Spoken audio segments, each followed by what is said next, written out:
Hello and welcome to York News, a brief look at what's new and what's happening in York County. I'm Gail Whitaker.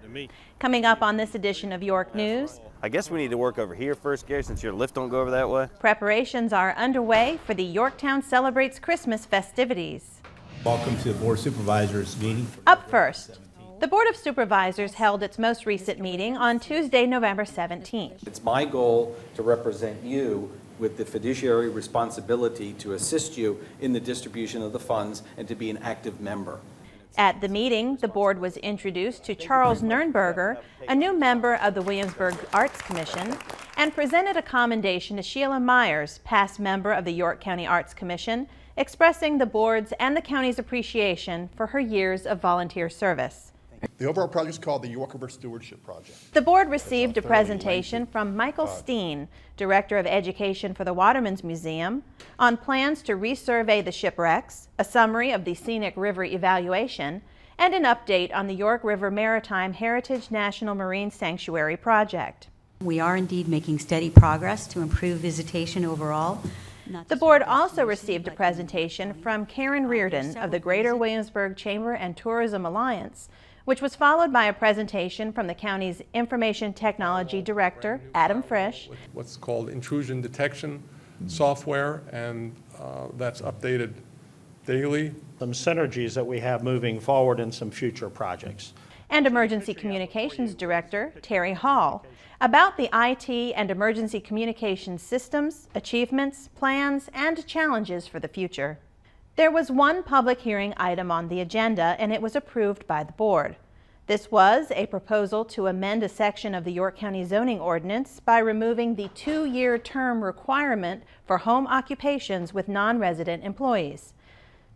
The board approved all items on the consent calendar, including minutes of a previous meeting, the program governance and oversight of quality services for the Head Start children and families, a request that VDOT include certain streets in Darby Estates, May Hollow, and Ambritts Point into the secondary system of state highways, a commendation of county employee Mike Gardner on the occasion of his retirement, the extension of the county's sanitary sewer system to a proposed development, an increase in the allowable number of guest rooms from 4 to 5 for the bed and breakfast establishment at 220 Church Street, authorization for the county administrator to do all things necessary for replacement of video equipment for York Hall, engineering services for the Green Springs Restoration Project, and purchase of fire and rescue apparatus, and approved and endorsed York County's request for funding the FY 2017 Revenue Sharing Program by VDOT.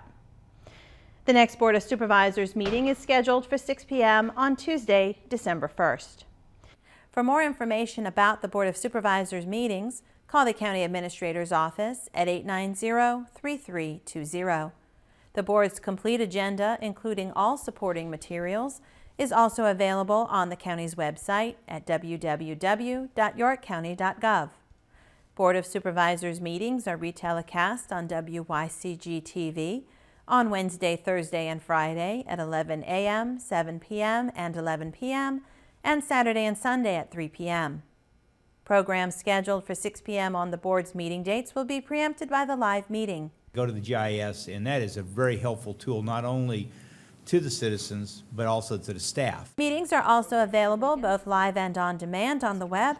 WYCG-TV programming on the web may be reached by logging on to the county's website and then selecting WYCG on the home page.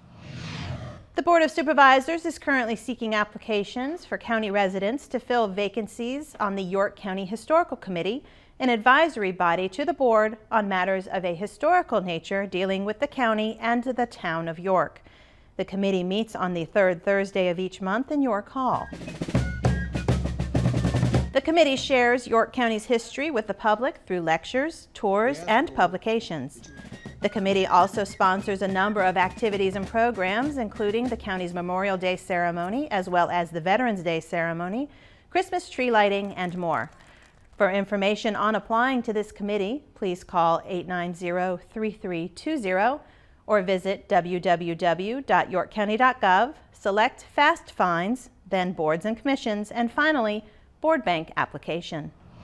Did you ever wonder how NASA engineers, armed with just butcher paper, slide rules, and punch card computers, accomplished two of the most successful space missions of the 20th century? Well, wonder no more. Join us on Wednesday, December 2nd at 7 p.m. in the Tab Library when author John Newcomb will share behind-the-scenes stories from A Bunch of Plumbers, his recently published book recounting his experiences with NASA's early space missions. This event is free and open to the public. For more information, call the Tab Library Reference Desk at 890-5120. 3, 2, 1.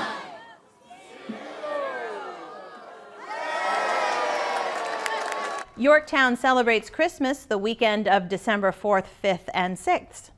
We got a lot going on that weekend. We kick it off on Friday, December 4th with the annual tree lighting. It's the 71st one.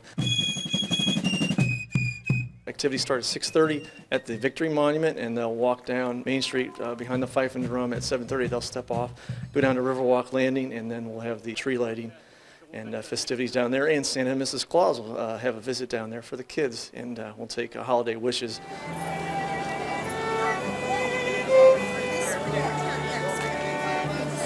The next day, Saturday, December 5th, we have the annual Christmas market on Main, out here on Main Street in Yorktown. And we'll have activities, live music, lots of vendors with holiday crafts and things like that. And that's from 10 to 3 on Saturday.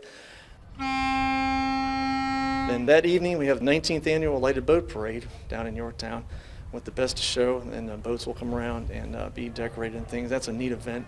And folks can come down there. There's a bonfire. Activities start at 6 p.m. and the actual boats will be there at 7 p.m. So folks can go down there, see that, festivities. Man, you got lead in your pockets? The next day, Sunday, December 6th, we have the Cookies with Santa here in York Hall from 1 to 4 p.m. And that's a great opportunity for mom and dad to bring the kids and meet Santa and have some cookies here in York Hall. So it's a wonderful weekend. We got a lot going on, and hopefully the family can come here and enjoy all the festivities in Yorktown and the shops and the restaurants. For more information on these events, visit www.visityorktown.org or call Parks, Recreation, and Tourism at 890-3500. You think it'll tighten up enough on it? In preparation for the tree lighting and the upcoming Christmas season, the staff of General Services was hard at work Monday setting up the county's Christmas tree at Riverwalk Landing. This year's tree features new LED lighting for longer life, efficiency, and cost savings. The basic tree is the same as we had last year. It's not so much it's easier to put up, it's just that the branches stay lit longer. We have less problems with the branches because of the LED technology. LEDs tend to last longer, their life expectancy is greater than it would be with a regular incandescent bulb. For more information about similar energy-saving initiatives, please visit the county's Go Green website at www.yorkcounty.gov/gogreen. About $150 is the goal per kid to shop with. The York-Poquoson Sheriff's Office is holding its 14th annual Shop with a Sheriff campaign in December. With the help of local churches and schools, 50 children from York County and Poquoson have been selected to participate. On Saturday, December 12th, the children will arrive at the Tab Kmart in Yorktown to go Christmas shopping with York-Poquoson deputies. This program is special not only to the children, but also to the deputies. I just couldn't imagine waking up on Christmas morning without having anything. And that's what it means to me, that we're helping these children out that may not have anything for Christmas. There's nothing more gratifying than seeing a child when he looks at you and says, "Can I have this?" and you say yes. It's priceless. For more information on how you can donate to this special event, please contact Lieutenant Dennis Ivey at 890-3665.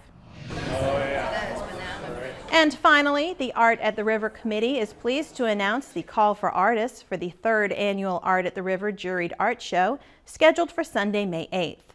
Artists are invited to submit their applications no later than January 30th.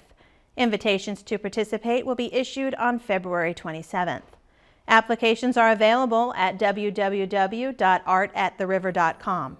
For more information, please call Art at the River Committee Chairperson Susan Powell at 898-5510. That's all for this edition of York News. Please join us on December 9th for the next edition of York News. Until then, thanks for watching.